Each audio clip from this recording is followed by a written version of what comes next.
Welcome everybody. We are starting the event right now.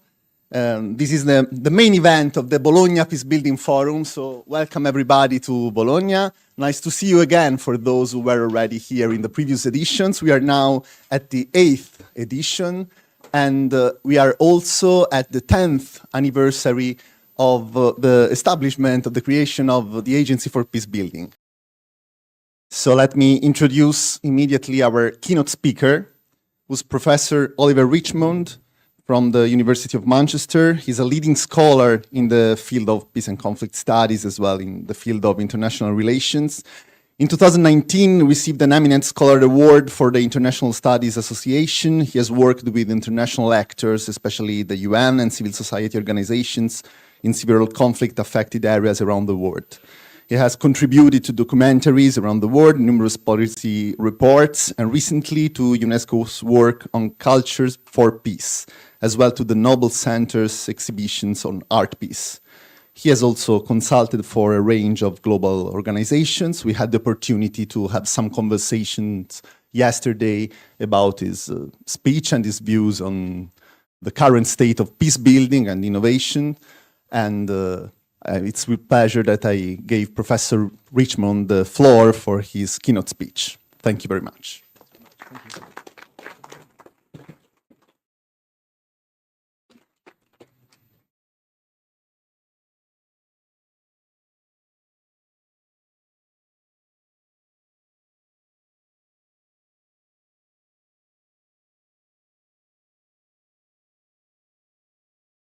Cool. Any instructions? Okay, I'll decide. You may regret it. Okay.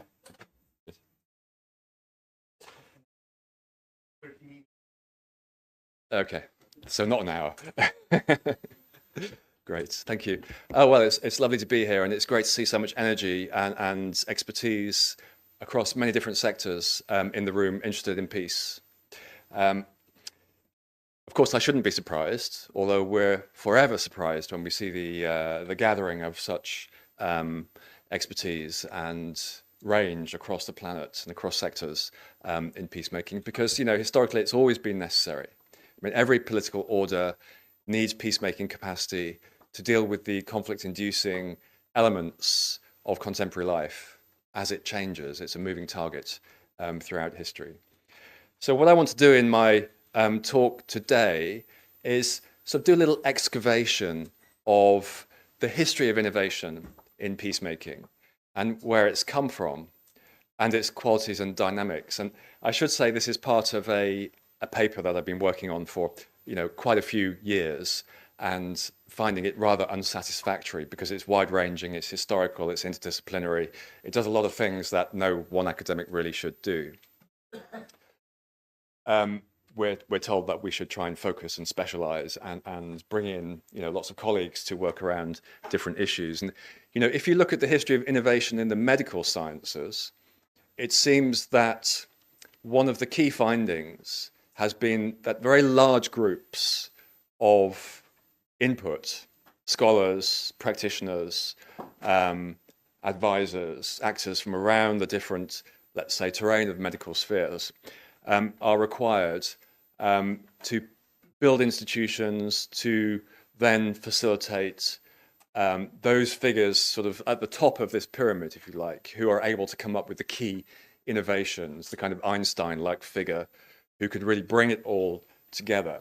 So, you know, what we're saying is that innovation is a large-scale project in most terrains, and I think peacemaking is one of them. A second point I want to make is that innovation comes from a range of different areas. It doesn't just happen around the very highly specialized terrain that you're looking at. So in this case, the question of peace. So, for example, I've been doing work recently on the arts and peace, and sort of thinking about this question of, well, if arts are creative and innovative and disseminate new narratives and new thinking throughout history, where is our peace? Where are the artifacts that are related to peace? There doesn't seem to be very many of them. But actually, when you start to dig, you start to find that there is a very significant, wide-ranging set of traditions around the arts, culture, and peace. Of course, as you would expect, because throughout every society and every historical phase, peacemaking is central to the survival of political order and to its improvement. So, you know, not that far from here, in a church in Siena, there's a magnificent mural by Lorenzetti from the 1300s, which clearly depicts, for an elite as well as a kind of grassroots audience, the crucial connection between government and peace, as well as the risks of war or peace. So in his work, which is called The Effects of Good Government, he shows a wonderful cityscape where there's good health and prosperity and beautiful architecture. And on the other side, which is connected to war, you see death, pestilence, and famine, and a destroyed city. So the kind of only surprising thing about that is the date. And if you want to dig even further, of course, what's happening in this artwork is the dissemination of this message that peace is connected to good government, which is connected to classical debates, which take us right back to Plato and before. In other words, we see instantly, from a quick dig into the arts, that discussions about innovation and the centrality of peacemaking in political order have always been there, common, have been communicated to political elites as well as to grassroots actors, and that people have found innovative media to make sure this stays on the record. If you move to the 1500s, still with the arts, you see Hans Holbein and his amazing painting, The Ambassadors, which is in the National Gallery in London, which puts, the sumptuous kind of opulent terrain of diplomacy front and center. Two ambassadors, all the institutions of power around them in this painting. But at the bottom of the painting, if any of you have seen it, you will know that there is a heavily disguised and coded death skull. The message here is that diplomacy says it's about peace, security, trade, and order, but it also carries with it death if it fails. If you want to go a little bit further in the arts, we have, it's an anonymous painting. It's in Somerset House in London, which is now the campus of King's College, London. We have a painting of an actual peace process, one of the first that I could track down. It's from 1604, and it shows Somerset House in London. It shows a negotiation process taking place. And this is over a treaty of peace between England and Spain this time. So now we're moving from the idea of government and diplomacy to treaty making, to peacemaking in the arts. And what it shows is a group of very well-dressed, very rich and privileged elderly men sitting around a table in a sumptuous setting with all of the trappings of diplomatic and aristocratic power. On the table in front of them is a very tiny piece of paper. That is the treaty.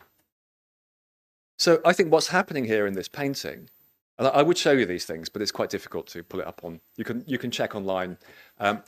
What's happening in this painting is the anonymous painter is juxtaposing the triviality of the peace agreement, the setting of power, and starting to unpick, this is 1600s, by the way, early 1600s, starting to unpick many of the issues that we would now claim to be problems for peacemaking. A lack of inclusion, power-oriented peacemaking, the consolidation of very limited, very narrow framings of political order. And that's depicted in the very small piece of paper on the table which carries the treaty. There's not much space to include things like human rights or gender or post-conflict restitution or reparations. This really is just about the balance of power. Who has what chunk of land, who puts what forces where. The interesting thing about that particular, if you like, picture of innovation in peacemaking is that it looks very similar to latter-day, modern-day mediations and negotiations. So, for example, if you look at UN photography of recent mediation talks in Cyprus, very similar. Small groups, older men make up most of the team in a sort of, a corporate type of space today, not an aristocratic space. But you can see a lot of replications of the acute limitations of that form of peacemaking in those sorts of examples. If you go to the paintings of the Treaty of Westphalia, we see the introduction of the notion that peacemaking is done by parliamentary processes. So we're moving away from small groups. We now have an alternative. We have large constitutional framings for peacemaking, which mean that it's embedded in law. There's a parliamentary process. There's a much larger scale. They're all men, of course, and mostly elderly, again. But there's a much more inclusive process. So now we're heading into the middle of the 1600s. Pictures are the ratification of the Treaty of Munster. You can compare that to the General Assembly photographs of, again, the modern era. Looks quite similar, but the representation is broader. The inclusion is much wider, and the process is perhaps more technological. And of course, the General Assembly looks like something out of a 1950s science fiction movie. So you can see these things are giving us messages. There are other elements to the arts which were innovative. Francisco de Goya's paintings, from the 1800s, work often on the principle of evoking sympathy for victims of violence and of provoking, if you like, solidarity with those victims. So if you look at, here's the painting, the 3rd of May, the victim who's about to be executed by a shooting squad is lit up by this kind of inner light. And that has an impact on the viewer. So what we're talking about here now is some kind of process where we start to understand the world from the perspective of the victims of violence. That was a major step forward, I think, in thinking about peace. And a dissemination for the wider population, now fantastically well known. I could go on with the arts, but we're learning an awful lot here, aren't we, about the deep history of peacemaking through this very creative and innovative set of media, which we generally have ignored. Just one more, just for the fun of it. If any of you know the work of a Japanese artist, Satomi Matoba, did a painting called Pearl Harbor, Hiroshima in 1988. It looks on the face of it like it's just a map. But when you look at it carefully, it is a merging of the mapping, the cartographies of both Pearl Harbor and Hiroshima. So what we're seeing here is a kind of hybrid map which brings them both together. And it's telling us something about territory, borders, distance, and the ways in which in the modern world we can overcome these things. In the past, these have been conflict-inducing, and today we can transcend them. That's an important message, I think, which we can get from the arts. Anyway, let me get back to reality. Most of the contemporary debates about innovations across the social sciences, but also relating to peace, tend to focus on a few significant things: technology and AI, questions of inclusion, the incorporation of interdisciplinary methods, the widening of the academy, and building networks beyond the academy into the policy world and into the world of civil society. All enormous steps forward, all significant. They provide us with different perspectives.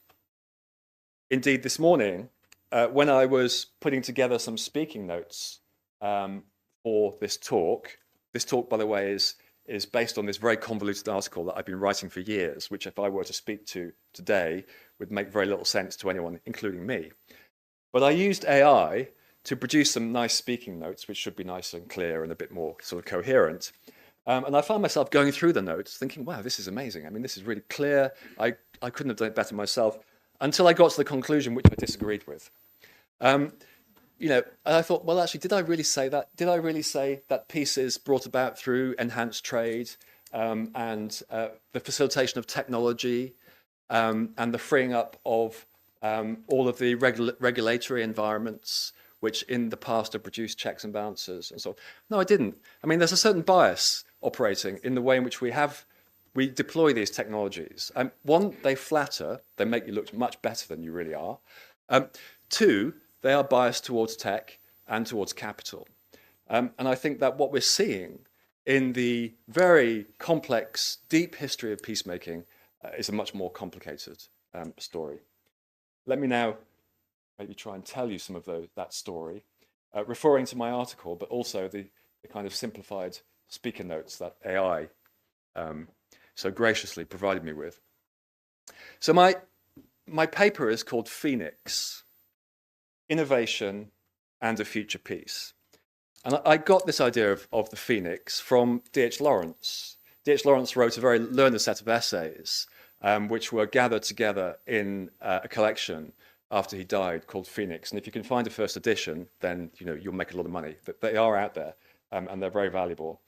One of the quotations that I pulled from this book, I think is very important for the history of peacemaking. It kind of resonates with me throughout the deep history, the scholarship that we have, the records that we have, the archives, tools, practices, institutions, laws, and the many things that go together to make peacemaking. He talks about the trembling instability of balance and the fact that this balance itself is so fragile, that we're constantly in this situation where we see the collapse of political orders and then the need to see these political orders rejuvenated, reborn, reformed, restructured, and completely rethought. And he was, of course, coming at politics from a literary perspective, writing in a world of George Orwell and the Bloomsbury Group and so on and so forth. Quite a different environment to where we are now, but I still think it's very relevant. So we're thinking about innovation when a political order has failed. There's always been necessity throughout history to have peacemaking tools to preserve, maintain, and improve political orders. So innovation is always ongoing throughout the history of peacemaking. We also always have a picture of a future peace, one which is scientifically informed, but also is conditioned by popular discourses. And there's always this push and pull, if you like, between the social legitimation of peacemaking and its outcomes, and the direction that scholarship takes to imagine this future peace. And this future peace provides us with a kind of emancipatory horizon for peacemaking. Peacemaking will get us to this point where we have human rights and democracy and development and more opportunities and perhaps global mobility, transversal forms of civil society, networks, and so on. But we haven't got it yet. Eventually we will get there. That's the horizon of emancipation. It performs throughout history, I think, an important legitimation of a political order which is not there yet. So we legitimate imperfect forms of politics based on power politics, based on violence, based on imperialism, based on racism, by saying that there will be future reforms. And that has been one of the motifs and mechanisms of peacemaking, I think, throughout history. And most of these peace tools and these political orders fail throughout history because they don't get us to those points. The horizon is never reached. So the future peace is this kind of paradox. It brings together social perspectives with scholarly and scientific learning, mediated through the possibilities presented by policymakers and their institutions. But by not getting us to that point, getting us over the horizon, they often then delegitimate. And we find ourselves in these rather negative transitions such as we are today.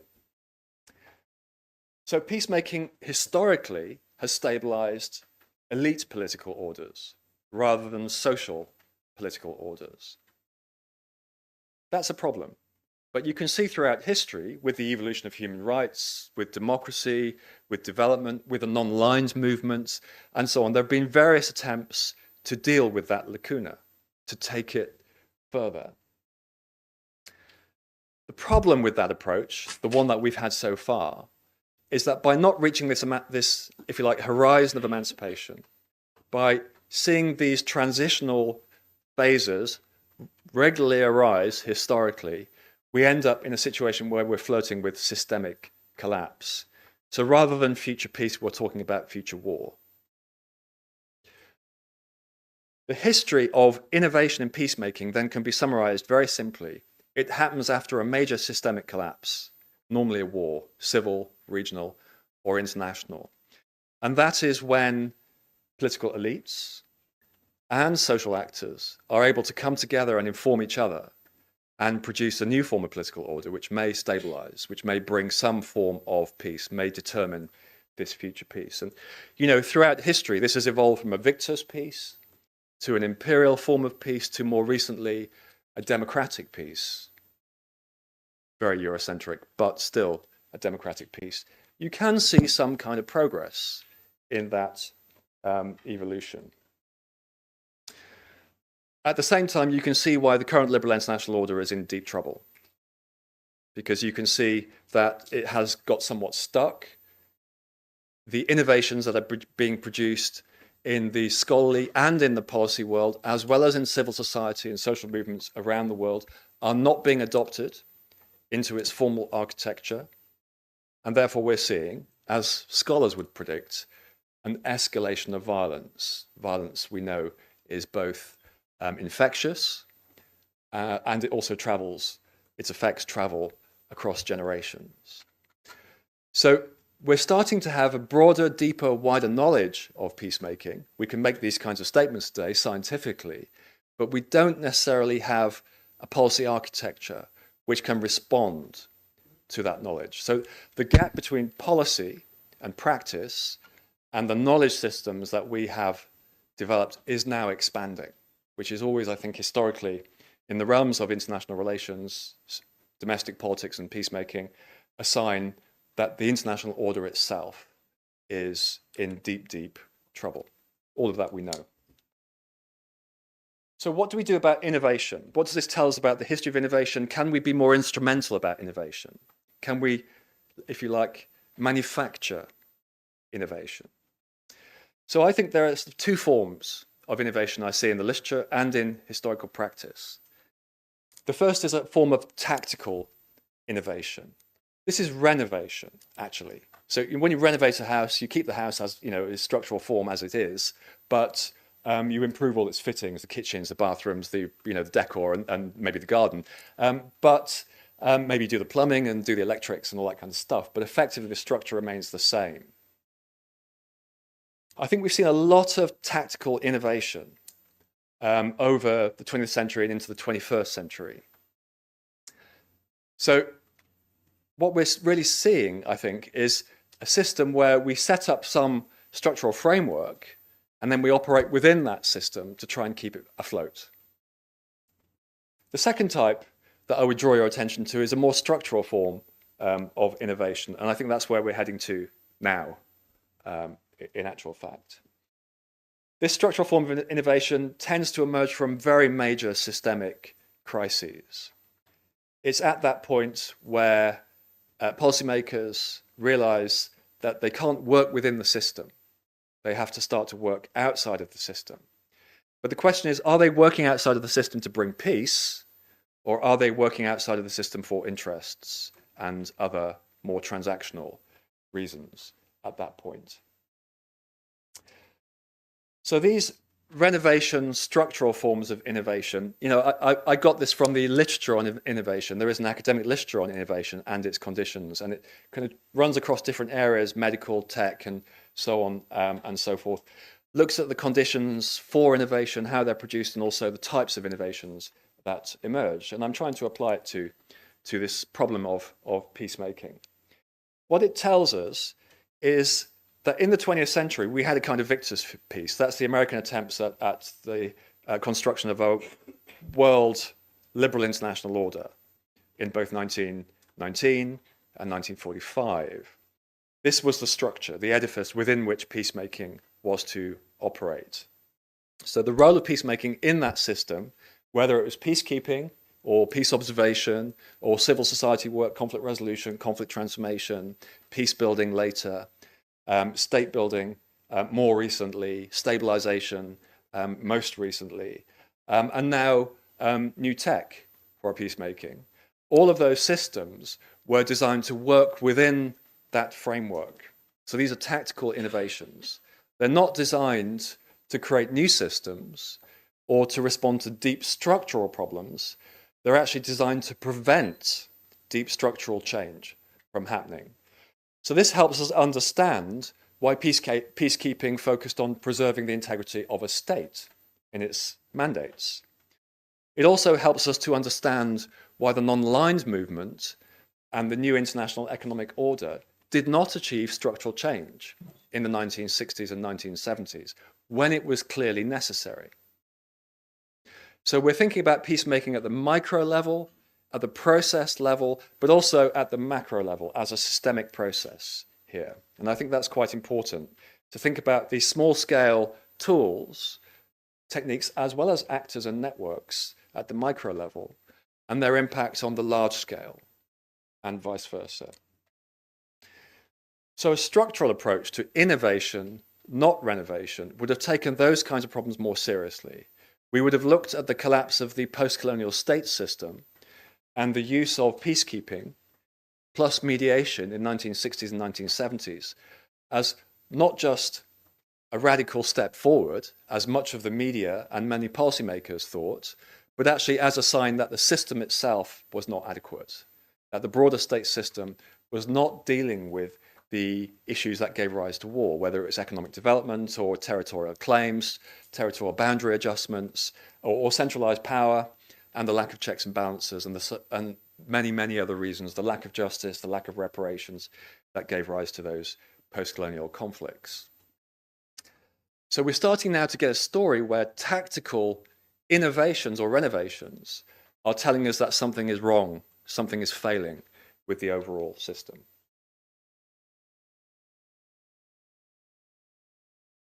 So that's led me into thinking about what I'm calling counter-peace. Now, I think that we've seen, probably since the 1960s onwards, from peacekeeping and mediation to very curtailed forms of development, basic forms of human rights, limits on human security, scholarship and practice, and the pushback against international law, against human rights law, the shift from thinking about peace as a structural reform process to thinking about peace within the very limited forms of humanitarianism, i.e. dealing with basic material consequences of war, but not setting up political structures, reform and change. I think that those things are a sign that the system is in trouble. Counter-peace as a concept is something which I'm trying to develop to show how within a peacemaking framework, which is scientifically grounded and supported by many policymakers around the world, whether donors or international lawyers or civil society actors or some politicians, we start to see the development of something which is not quite peacemaking, but calls itself peacemaking. So if you imagine that peacekeeping sends in a UN force to patrol a border zone, or a ceasefire line, or to police a dispersed community that are in some form of conflict with each other, counter-peacekeeping would be measures taken to reduce the efficacy of that peacekeeping force. And in the political terrain of the Security Council and the General Assembly, but also in local politics, you can see how that would work. There are numerous ways in which you can limit and curtail peacekeeping. The same with mediation. So mediation sets out from the 1990s to connect peace with democratization, the holding of elections, a constitutional settlement which is signed up, which we call the Comprehensive Peace Agreement. And since that point, from the 1990s onwards, so since attempts at comprehensive agreements, let's say in the Balkans, we've seen the push back against those very basic scientific ideas. So now we end up with a situation where peacemaking, in Board of Peace terms, around the Middle East, whether you're looking at Gaza, or even extended to Ukraine, but Syria as well, predicates peace on the centrality of violence and the transactional nature of extractive investment opportunities that come from that violence. At best, that is a tactical renovation of certain parts of the liberal political international order. It is not a structural innovation.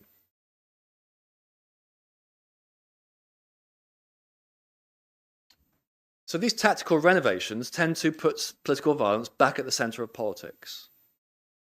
And all the scholarship, much of the arts, most of civil society, at least half of the world's policymakers and officials would immediately warn against that move, would suggest that that move is a danger to peace, will hasten the collapse of political order, will prevent a peaceful transition from one structural setting to another. So something after the liberal international order is emerging. And the question is, do we get there through the use of war as a political tool, or do we get there through all the other political tools which exclude violence that we have developed? And that is still an open question, isn't it, today? So we're seeing the return of the utility of political violence because the liberal international order and its peacemaking tools have proven to be too limited. They don't have broad consent, particularly from the global south, but also from key political hegemonic actors, including in the US. Now, these are political constituencies and political actors. It's not the whole political story, but it's part of it. And it has disabled the liberal international order. And the liberal international order then has become quite clearly not a structural change, but a tactical change, a tactical innovation historically. So global south critiques of the liberal international order would say that it's Eurocentric and it's connected to imperialism. And this, I'm afraid, tends to prove the argument, doesn't it? Because what we're seeing here is that in the kind of longue durée of historical development of peacemaking, the liberal international order was not a radical departure, but it was connected very closely to power continuities from past political orders. I think we should also see that as inevitable. I mean, it'd be very difficult to move beyond those deep structures of international politics in one generation or one century. So this brings me to, and I know that I'm probably running out of time, but this brings me to a kind of final comment here. Where do these innovations that prevent us from going over the edge or rescuing ourselves from major crises or rebuilding political orders after major wars come from? And I think this is probably the most important part of this attempt I'm making to excavate innovation in peacemaking throughout history. So, where does the phoenix arise from when it comes to peacemaking, historically? How does it work? How long does it take? What does it mean? So this is where I'm using the future peace concept as a vehicle. So I think that historically, innovation in peacemaking and in political order formation, particularly the innovations which are connected with removing the centrality of violence from politics and replacing it with discursive framings, with economic, political, social, as well as cultural, pedagogic, and youth capacity for peacemaking in any society, have not tended to come from policymakers, have not necessarily come from the scientific scholarship, have certainly not come from politicians. And I can construct from this research a kind of simplistic argument, which AI, by the way, validated, that what's happening here is that there's a deep form of knowledge about peacemaking, which comes from the local, from the indigenous, but also comes from societies that are experiencing the disruption of war. And I would add to that structural, cultural, gender, and environmental forms of violence in modernity too. So experiencing that disruption at the sharp end generates knowledge. And that knowledge is expressed and disseminated in a variety of ways, as I showed with my early art piece examples. Policymakers, practitioners, by the way, are then already anchored in much more conservative structures of politics. Institutions, law, human rights, the state, governments, whether democratic or authoritarian, they're all quite conservative, aren't they? I mean, they can't go as far as the scholarship would like, as our ethical grounding for peace, which is all about connecting peace with justice, would like. So in this historical journey from peace as a victor's peace to peace being more closely connected with justice, we often find the very institutional actors that are given the authority to make peace are also the ones that are an obstacle to it, counter peace. there is a Janus face to this innovatory capacity in peacemaking, which keeps pushing it back from its structural needs towards its tactical, renovatory, and often self-defeating methodologies. What's happening in the longue durée is this knowledge is being generated. It's being inscribed and disseminated in a variety of ways, whether tracts, scholarly books, philosophers like Kant, thinkers like Gandhi, who became leaders, and so many others, distributed, disseminated, consolidated, expanded. And this is a process that's happened throughout history. So you can go back to the classics and you can find they're having the same debates that we're having today about populism, about whether war can be justified, about what to do about victims. Does the victim's perspective lead political reform? It's all that nothing is new under the sun, if you like. So there's this kind of archaeology of knowledge which has been building up over time in many layers. Complexity is increasing over time of this archaeology of knowledge. It's creating a peace architecture. Much of that is built on the knowledge and wisdom of those who have experienced violence. Who are the victims? The image that I mentioned from Francisco de Goya. It's built institutions and law. These were tactical and structural innovations at the same time. But the knowledge came from these social movements, local agency, resistance capacities, local to global transversal networks. And policymakers who are embedded in conservative institutions only pick up that, if you like, peace epistemology at the moment of a crisis, i.e. in a transition.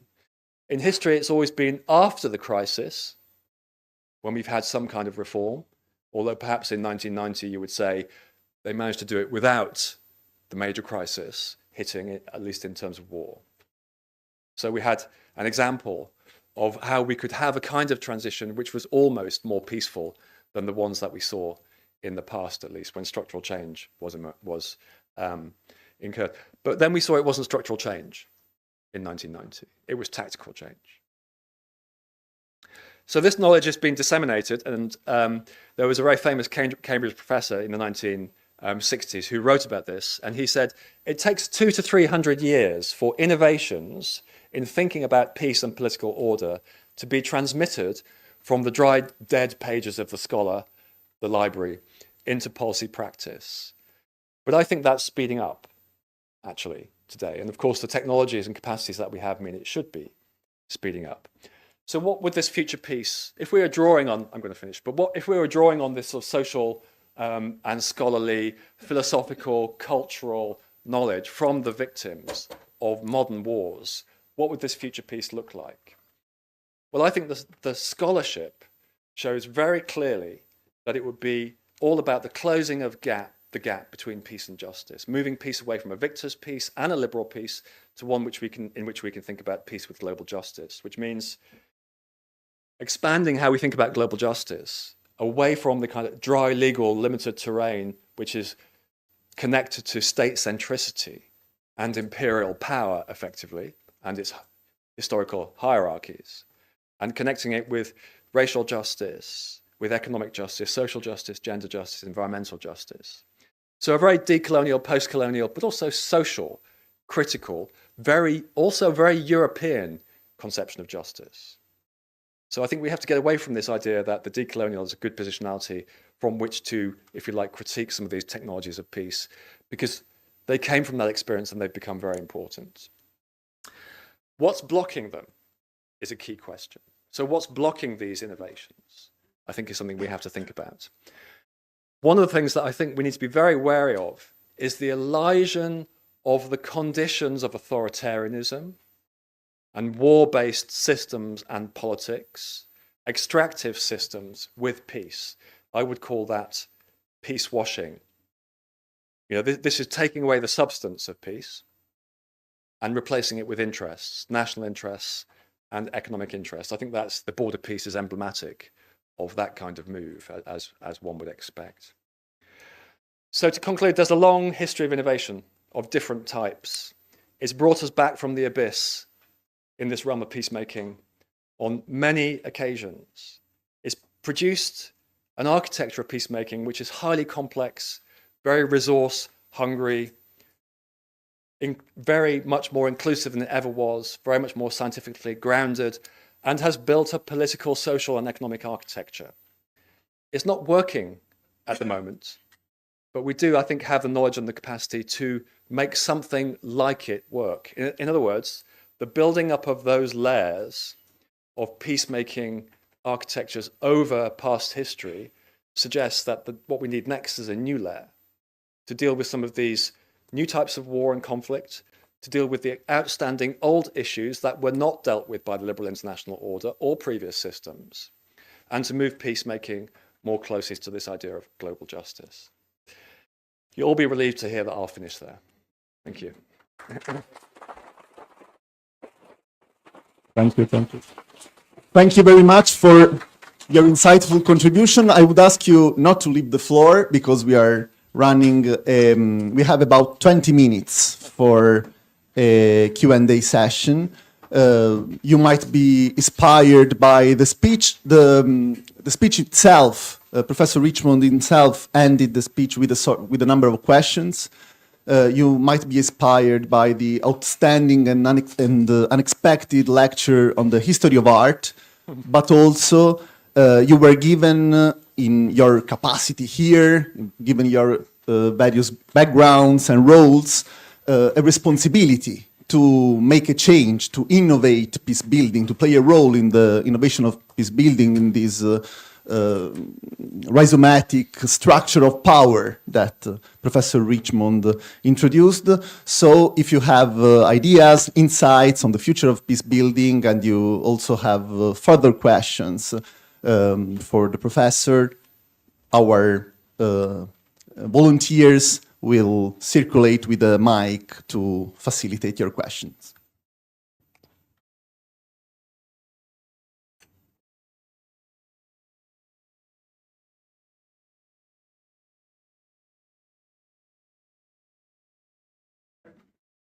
Introduce yourself first.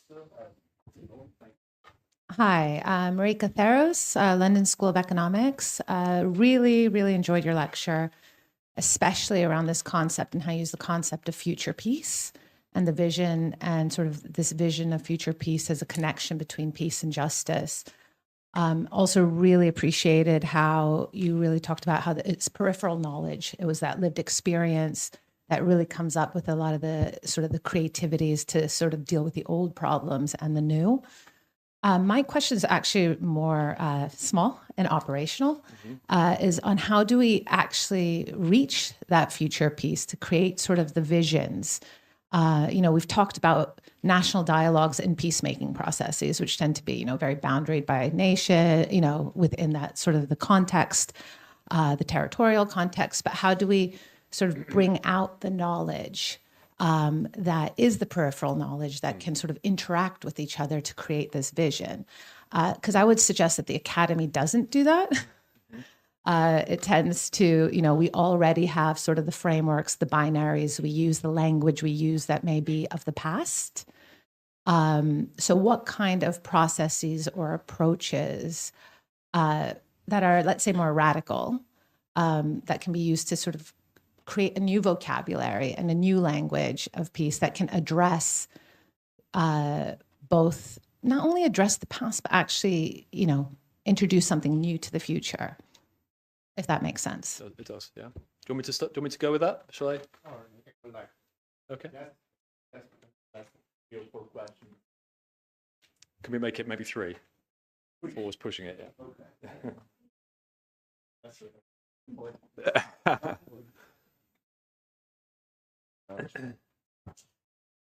Thank you, Professor. We are 3 parliamentarians here from Kenya and our secretariat. Paul Zengu, Agnes is over there, and also our secretary. Now, we are policymakers.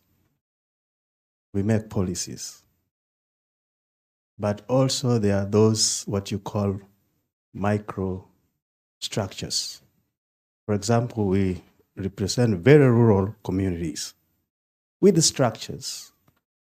Some are very preventive and some are reactionary. But even before what we would call civilization. We had how to prevent these things. For example, my father was a chief, administratively, culturally respected and everything. And he had a council of elders and council of mamas, ladies.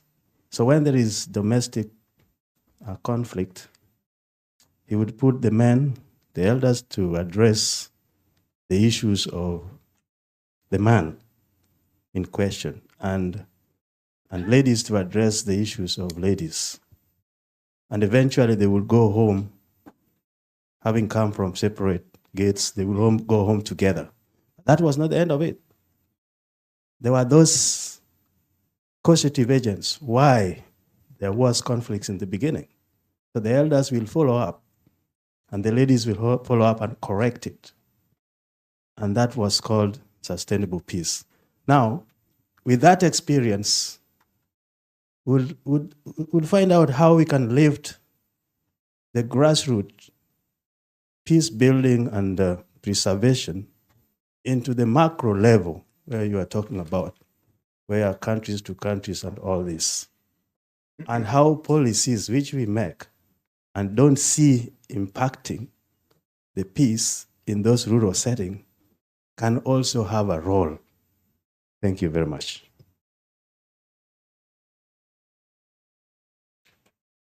Good question. For that? Will be another round.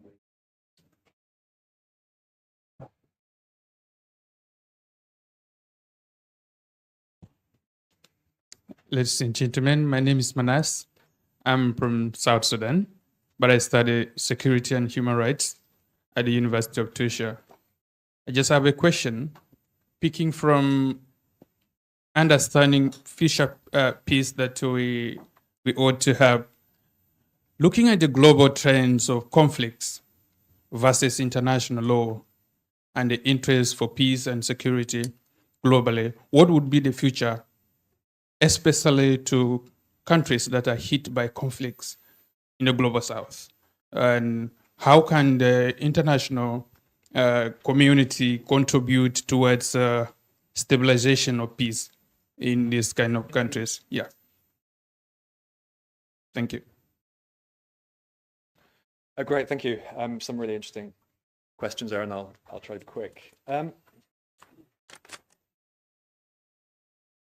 So, how to reach a future peace, and the kind of peripheral peace knowledges that you nicely encapsulated there. And we also heard from the gentleman from Kenya about something about this too. I think, you know, the kind of the representation of the types of citizenships that don't fit within Western industrial modernity has also been a huge problem with the kind of liberal peace framework that we've had, and is totally ignored, by the way, by the more authoritarian forms of peacemaking that we're now seeing, transactional forms of peacemaking that we're now seeing. So, you know, it seems that in practice, policymaking is running against the kinds of claims that you're both making, which are in a way connected to each other. But let me just say a few things which are a bit more hopeful and I think also more scientific. I mean, you know, the history of peacemaking is that policymakers don't like doing what the scholarship and what social knowledge suggests. Throughout history, I see the same pattern over and over again. I mean, peacemaking essentially is about unpacking and fragmenting concentrations of power and replacing them with better institutional, legal, and social economic frameworks, right? That's fundamentally how peacemaking moves peace away from war and victor's peace towards justice throughout history. So that sort of underpinning of peacemaking is something which actually power resists, because it forces power to fragment itself. Foucault said the king will not cut off his own head. And that's what peacemaking asks powerful actors to do, the warlords, the mafia, the oligarchs, as well as the kind of institutional and legal framings that have curtailed, have limited the capacity of the social to reform and rethink, to do the structural change before the crisis comes. And we've seen in this current era that the resistance to reform and structural change, which runs from the 1950s right the way through to today, principally the voice and views and perspectives from the global south of the international political economy, and now the environmentalist argument, and then once again, of course, all of these debates around militarism and disarmament are back with us again, driven by social movements, not necessarily driven by state actors. And international institutions, as well as state-level institutions, are unable to cope with the kinds of claims that are being made, as you both outlined in your talks. What Future Peace suggests to us throughout its history is that it looks like there can be no change, that we'll only get tactical renovation. But tactical renovation, in which bracket I would put peacekeeping and mediation and conflict resolution, as well as some everyday peace work, as well as some social and civil movement stuff as well, but not all of it, obviously. Tactical innovation just holds the dying system together. And now we're clearly in a system where we have very advanced epistemological and methodological framing for a new international order, to coin a phrase from the 1960s, right? So we clearly have the data, the knowledge, the systems, and the basic institutional framing to build up, to borrow from a gentleman who spoke yesterday also on tech. It's there, the knowledge exists, the expertise exists, and the resources exist. What is required is to align them. So those moments of alignment where what you call peripheral knowledge and what I would call kind of social movement generated knowledge about peace in the past have tended to happen after crises, when there's a vacuum, and when all the power plays have failed, and they've led to massive escalations, which can no longer be continued. But increasingly, we're seeing through the later part of the 20th century and today that that's not happening. So we're seeing the modulation and moderation of political violence in its largest scales. We're also at the same time seeing the restarting of civil wars that had been settled or had been dealt with by peacekeeping and mediation. We're seeing the return of populism and nationalism and extractivism and a lot of very negative things that we know from the scholarship lead to war. So in this sort of interplay, between the peripheral knowledge, the social knowledge about peace, the historical knowledge about peace, and the practices of power about political order and status, what we're missing is the vacuum, which peace then can inhabit. But we don't want the vacuum because it happens after a major crisis.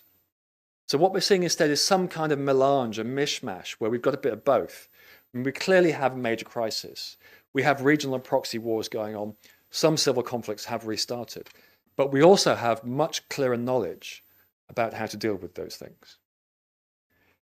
Getting policymakers to act, whether European, who seem to be our last hope, or Americans out of government, or Brits who have turned against development aid and humanitarian aid, and against some of the basic and fundamental features about knowledge about peace, which are mobility, transversality, moving beyond nationalism, contact, dialogue, discourse framed by constitutions and law.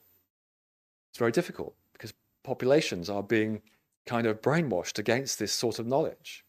But none of this is new. We've beaten it before, and we have no choice. It's existential. We have to do it again. So that peripheral knowledge is not so peripheral, but it works in a kind of different frequency in a very long range. And it's never been so substantial and significant as it is before. I mean, we've never had until the last 20 or 30 years, we've never had a situation where we could have a discussion like this with people from all over the world, all sectors, all walks of life, all experiences. Now this is a form of peacemaking, isn't it? It's a form of contact. It's a form of rethinking. It's a form of not tactical change, but structural innovation that's happening here in this room. But it doesn't stop with this conversation. I mean, when you walk out this room, it continues. It's an intergenerational process. So, I mean, these are unfortunate, awkward truths about the history of peacemaking. It has a long time frame. It tends to be reactive. Innovations percolate slowly. I'm just being realistic about it. And I think that would also be my answer to you. But I think things are much better than they ever have been in history. I mean, you're able to make these indigenous arguments. The post-colonial, decolonial argument is mainstream. It's been pushed back by many Western so-called donors. I'm not sure whether they really are donors now, but it's significant. It's out there. It has been out there since decolonization in the 1960s. The non-aligned movement, the G77, took control of the General Assembly. You know, the US turned against the General Assembly, its own creation, because it didn't like the fact that a democratic parliamentary majority was affecting this, was calling for structural change in the international political economy. That hasn't gone away. That debate is still going on. It has to be resolved as a part of peacemaking. And I think that would also be my response to the gentleman here from South Sudan. I mean, you know, of course, these questions are coming from very pressured environments, much more pressured than this room, this context, this continent. It's very difficult to give an instructive, direct solution to the problem of an ongoing war, whether it's Ukraine or Sudan and DRC and so many others.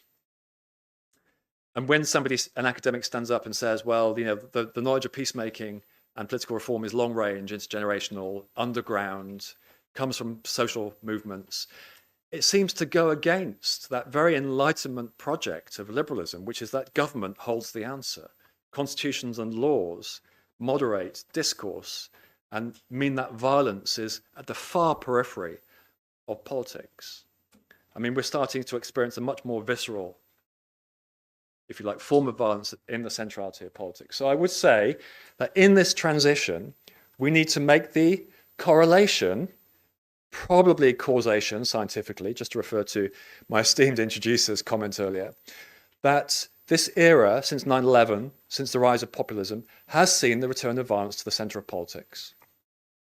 It may just be a correlation and not a causation, but if you go back through the full long range of history, we used to say from Plato to NATO, right? But of course, that's very Eurocentric, and we can do better than that today because we have much better methodological facilities.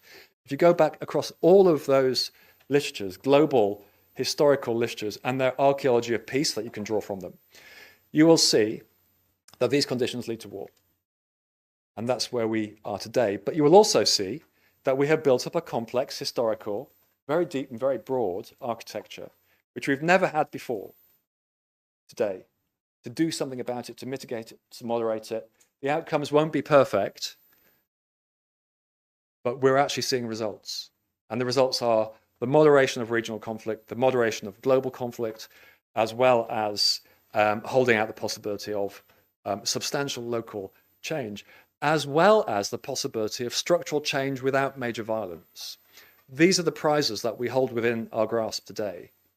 So let's not be too negative. There are some positive things out there, but of course, the whole point of our lives on this chunk of rock is that everything is always existential. The risks are enormous. And that brings me to the environmentalist argument, but I won't take it any further. Thank you.